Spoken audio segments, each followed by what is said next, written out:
If you didn't see the last video on my channel, I took on a 0 to hero challenge where I started with 10,000 silver and got as far as I could without dying.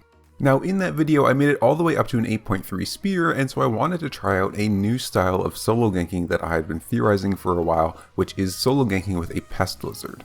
So in this video I'm going to show you the highlights from my time spent solo ganking with a pest lizard.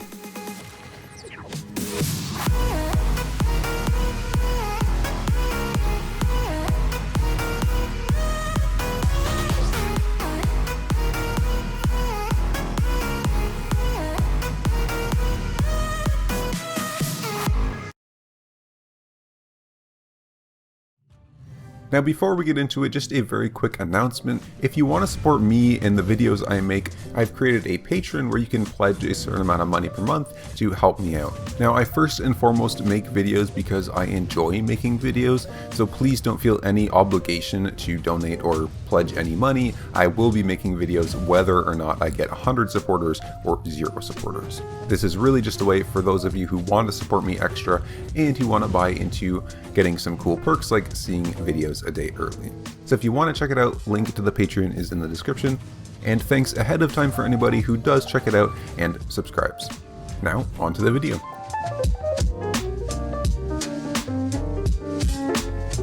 So first things first, basically the way that this pest lizard solo ganking method works is that you save the passive on your pest lizard, so you try not to get hit by any mobs or anything so you don't proc your passive, and then you basically find a target, run up next to them, and purposely get hit by a mob or something like that, which will proc your passive, fearing them, which allows you to dismount and catch them before they can get too far away. Now something important to note, as you're going to see in these clips, not actually that many of my kills were specifically from this method of ganking. It wasn't that I got a lot of kills from getting the fear on the mounted player, dismounting them, and then killing them. I would say that was only around like 30 to 40% of my kills, maybe even less than that. This style of ganking isn't that consistent, and the main reason for this is that it's pretty difficult to get your fear onto mounted players. The pest lizard got nerfed pretty hard recently, bringing it down to 103% move speed, which is only 3% faster than a tier 3 horse's gallop. This means that for most mounts like Swift Claws, you don't actually have that much time after you identify your target to actually get the fear off. You need to have mobs around you pretty close and be able to sort of predict where they're going or be able to run alongside them for a little while. That being said though, if the situation is right, it's actually very easy, especially with ranged mobs, because they're projectile, you can aggro them and then reposition yourself as the arrow is flying out to fear them with pretty good accuracy.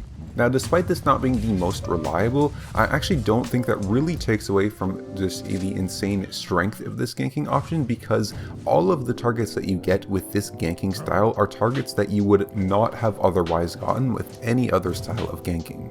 So when you go out ganking, you don't necessarily have to look specifically for these targets and to get specifically this method. It's best used as an additional option alongside the invis ganking and the just finding people, farming open world mobs, and all that other sort of classic ganking that can make you even more money.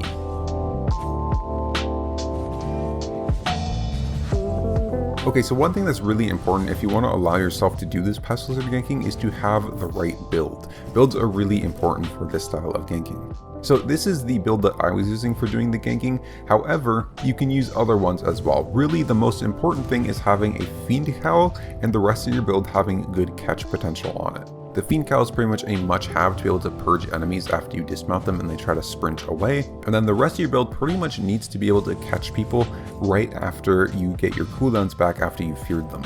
So some standard good options, Hunter Shoes are the kings of catch when it comes to boots. You get that CC duration and the 120% move speed for 3 seconds, so Hunter Shoes you can pretty much use on any build. Along with them, if you want the best catch potential, you could probably run some sort of cloth robe for the most damage percentage. However, I was just running Assassin Jacket to give me more options when I wasn't doing this style of ganking. I don't really think you need to go with the cloth robe for more damage, but it is an option if you really want to just focus on this style. I would say actually the cape slot is pretty important for this style of build. 3 capes that seem really good. Caerleon cape was the one I was using, very good for double Qs like on the spears and for example a double bladed staff. Then you also have Fatfur just as a general good option, a bunch of free damage if you just auto attack them once when you dismount it, you can do a lot of the percentage of the mount's health. And then lastly, Bridgewatch capes get that slow on the mount as you're dismounting them is again a very solid option. Most importantly though is probably the weapon. Obviously one-hand sprayer works very well. I think it's probably the best with this method because of the mobility on the E and the harpoon are both very good for catching mounted opponents. However, I could see some other weapons working very well. I think bear paws are another great option for this as they have 2 dashes and just a ton of damage. Also things like one-handed mace with Carry-On Cape could probably work. Double-bladed staff at really high IP could dismount opponents. One-handed frost also has some pretty good catch, so you do have some other options. And lastly, of course, poison potions are super important when going for dismounts. One thing to be aware of when doing this method and making a build is that IP is more important than on other styles of ganking, especially for your weapon. You really do need enough damage to dismount opponents before they can get away and still be in range to purge them after they get dismounted. I can't really give you a number that you should try to hit with your IP on your weapon because really all it's going to affect is the amount of targets that you can viably go for. If you're running an 1100 IP weapon, you probably could, but you're really only going to be able to target like tier 3 horses. On the other hand, if you're on like an 1800 IP weapon, you can pretty much target everything up to like boars, armored horses, all that sort of more tankier mounts. You'll still probably be able to dismount them with that really high IP. So really the higher IP, the better, because the more viable targets you're going to have. But if you don't have the spec or money to run really high IP, then well, you can still run lower IP and just go for things like stags and horses and other less tanky mounts like swift claws.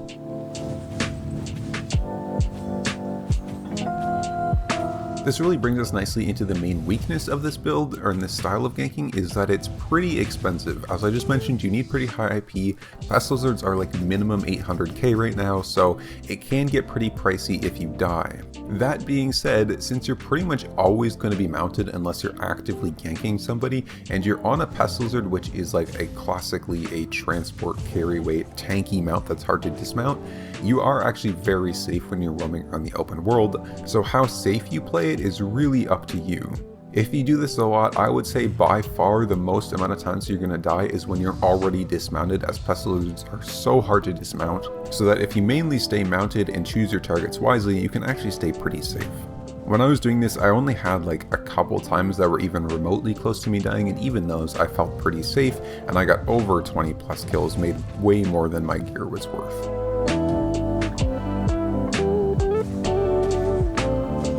Okay, so a couple little tips, tricks, and strategy things to sort of help you out. First off, looking at your target list, what I find, I did this during reset day actually, like the day where tons of ZVZs are happening and stuff, because ZVZers are just amazing targets for this style of ganking. Typically, they're almost always on swift claws, which are pretty easy to dismount when you know where they're going, and with ZVZers you can usually see where they're going because they'll be following their Zerg if they're like straggling behind or something, and their builds are also really bad at solo fighting and escaping. So they're pretty easy to get the dismount on, and then they're also pretty easy to kill afterwards. Another thing I found that you can do a little bit is just like stand at a good area, like a choke point on the road here where there's a rock mob you can see here. I was essentially just waiting for somebody who's a good target to come along, and then I ran to the rock mob and easily feared them.